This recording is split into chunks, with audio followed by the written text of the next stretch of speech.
Hello everyone, welcome to Sanmargaha classes.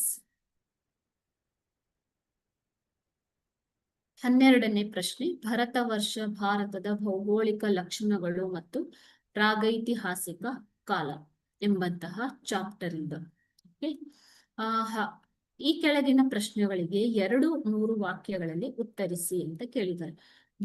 Bharat ಒಂದು ಉಪಖಂಡ, ಇದಕ್ಕೆ ಕಾರಣವನ್ನ ತಿಳಿಸಿ ಅಂತ ಕೇಳಿದ್ದಾರೆ. ಭಾರತವು ದೇಶ ಅಷ್ಟೇ ಅಲ್ಲ, ಇದು ಒಂದು ಉಪಖಂಡ ಅಂತ ಹೇಳ್ತಾ ಇದ್ದಾರೆ. ಇದಕ್ಕೆ ಕಾರಣವೇನು? ಓಕೆನಾ? ಭಾರತವು ವಿಭಿನ್ನ ಭೌಗೋಳಿಕ ಲಕ್ಷಣಗಳು, ಸಂಸ್ಕೃತಿ, ಭಾಷೆ ಮತ್ತು ಧರ್ಮಗಳನ್ನ ಒಳಗೊಂಡಿದೆ. ಓಕೆ, ಸೊ ಭಾರತದ ಭೌಗೋಳಿಕ ಲಕ್ಷಣಗಳು ಅಂತಂದ್ರೆ ಈಗ ಪರ್ವತ ಶ್ರೇಣಿಗಳು, ಕರಾವಳಿ ತೀರಗಳು, ಪರ್ವತ ಶ್ರೇಣಿ, ಕರಾವಳಿ ತೀರ, ಮೈದಾನಗಳು,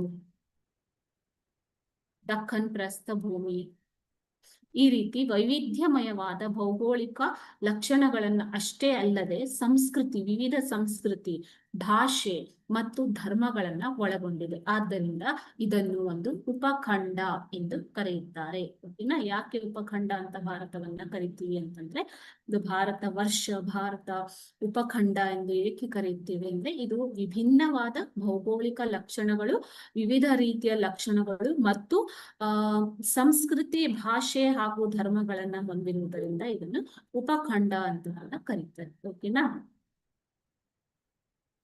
Thank you.